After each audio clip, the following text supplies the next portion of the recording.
10 محرم کے بعد بھی آپ نے کہا کہ یہ سلسلہ چلتا ہے، 40ویں کے بعد تک کا منظرنامہ رکھ لیتے ہیں کہ 40ویں کے بعد اجازت دے دیں گے۔ عدالت نے کہا کہ 40ویں کے بعد آپ کہہ دیں گے سیلاب آ گیا، آپ نے اس وقت جواب یہ جمع کروایا نہیں 40ویں کے بعد اجازت ہوگی۔ اب 40ویں کے بعد اجازت دی گئی تو اس سے پہلے ثوابی کا جلسہ ہو گیا۔ ثوابی کے جلسے میں آپ نے یہ دیکھ لیا کہ وہاں سے اگر بندے آ گئے اور وہی آگے صرف بیٹھ گئے تو یہ تو لینے کے دینے پڑ جائیں گے۔ جب آپ نے یہ دیکھ لیا کہ پابندی کے باوجود پاکستان کا جھنڈا لیے لوگ بھی سڑکوں پر نکلے، پاکستان تحریک انصاف کے کارکنان، تو پابندی ہونے کے باوجود بھی وہ اپنے بچوں کو لے کے جو نکلے ہوئے تھے یہ یہاں پہ آ گئے تو پھر مشکل پڑ جائے گی۔ جب آپ نے سارا کچھ یہ دیکھا تو پھر آپ نے یہ فیصلہ کر لیا کہ ہم اس کو اجازت نہیں دے سکتے، ان کو اجازت دی تو یہ الٹا ہمارے گلے پڑے گی اور پھر یہ حکومت جانے کا اشارہ بھی ہو سکتی ہے، یہ ہماری پاپولیرٹی کا ایک کھوکھلا جو لبادہ ہم نے اوڑھ رکھا ہے یہ اس کو بھی تار تار کر دے گی۔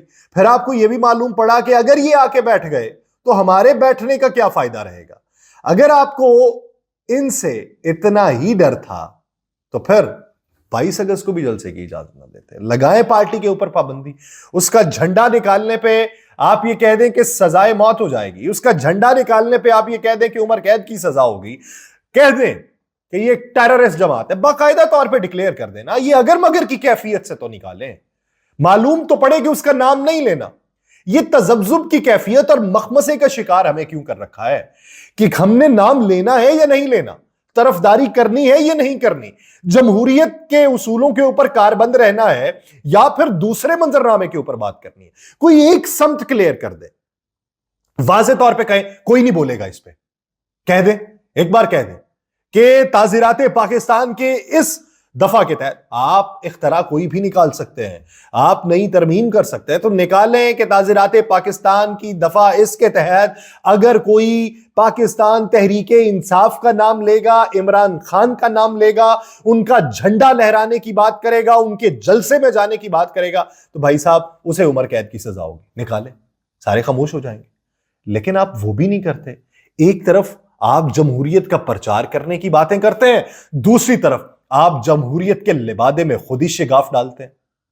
کوئی ایک سمت تو کلیئر کر لیں اپنی، کوئی ایک دین ایمان تو رکھ لیں جس کے نتیجے میں ہم بھی کہہ سکیں کہ بھائی صاحب یہ گائیڈ لائن ہے، اس کے مطابق سارا کچھ ہوگا۔ اب وہ کہتے ہیں کہ این او سی کو رکھتے ہیں ہم جوتے کی نوک کے اوپر، یہ این او سی آپ نے جو منسوخ کیا ہے اس نوٹیفکیشن کو ہم جوتے کی نوک پہ رکھتے ہیں۔ یہ کہہ رہے ہیں ان کے پنجوتھا صاحب جو ان کے وکیل ہیں، نہیں حیدر پنجوتھا، وہ کہتے ہیں جی جلسہ تو ہمارا ہوگا۔ اب وہ بندے کہتے ہیں ہم نے تو گاڑیاں ریڈی کی ہوئی ہیں، ہم نے تو نکلنا ہے۔ یہ تو پچھلی بار بھی انہوں نے ٹوپی ڈرامہ ہمارے ساتھ کیا تھا، وہ ٹوپی ڈرامہ کہتے ہیں کہ یہ ہمارے جو رہنما ہے یہ ہمارے ساتھ کرتے ہیں، یہ پتہ نہیں کہاں سے بات لے کے آ جاتے ہیں اور کہتے ہیں کہ خان نے کہا۔ وہ کہتے ہیں خان نہیں کہہ سکتا کہ جلسہ نہ کرو، ہم نکلے تو ہم جلسہ کر کے جائیں گے۔ وہ کہتے ہیں ہمیں پتہ ہے ہمیں اجازت نہیں ملنی۔ جب اتنے جلسوں کی اجازت نہیں ملی، ہم نے سارا کچھ کر کے دیکھ لیا ہے، ہمیں اجازت نہیں ملنی، دوسرے بغیر اجازت کے گھس جاتے ہیں، تو ہم پر ہم جلسہ کیوں نہیں کر سکتے؟ ہمیں کرنا ہے، ہمیں پاور شو کرنا ہے۔ اب وہ کہتے ہیں کہ تمہیں ڈھونگ نہیں رچانے دیں گے۔ کس کو کہتے ہیں؟ اپنے رہنماؤں کو، یہ کارکنان۔ اب رہنما کہتے ہیں کہ ہمارے لیے مشکل یہ ہے کہ اگر ہم انہیں کھلا چھوڑ دیں بغیر کسی سیاسی قیادت کے تو یہ کیا کریں گے ہمیں معلوم نہیں، تو ہمیں حفظ ما تقدم سیاسی قیادت کے طور پہ موجود تو رہنا ہے، تو اس لیے جلسہ ہوگا۔ اب ہو سکتا ہے رات گئے کوئی اور بات کر دی جائے، صبح کو جا کے موڈ اور بدل جائے۔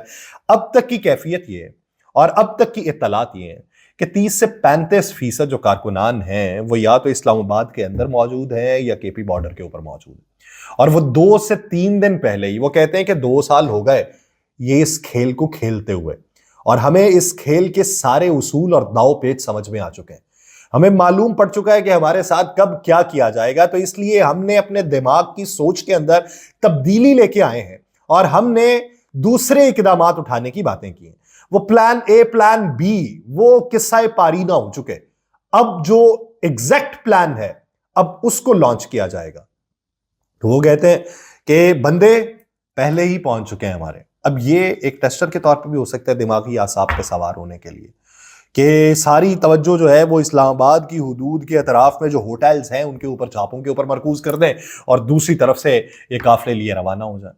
اور ٹولیوں میں بٹنے کی بھی باتیں کہ ٹولیوں میں جائیں، پھر یہ بھی باتیں ہیں کہ فیملی ممبرز کو لے کے جائیں، اور توجیہ بنائیں کہ ہم کسی سے ملنے جا رہے ہیں, ہم سیر سپاٹے کے لیے جا رہے ہیں, اور باقاعدہ طور پہ ایک ہی بس کے اندر یا گاڑی کے اندر صرف میل جو ہے وہ نہ ہو, اس میں کوئی فیمیل بھی موجود ہو, گھر کا فرد کوئی موجود ہونا چاہیے, بچوں کو ساتھ لے لیں, انہیں ادھر کہیں چھوڑ دیجئے گا, کسی کے پاس چھوڑ دیجئے گا, لیکن فیملیز کی صورت میں نکلیں, جھنڈے یہاں نہ لہرائیں, بارڈر کراس کرنے پہ لہرائیں.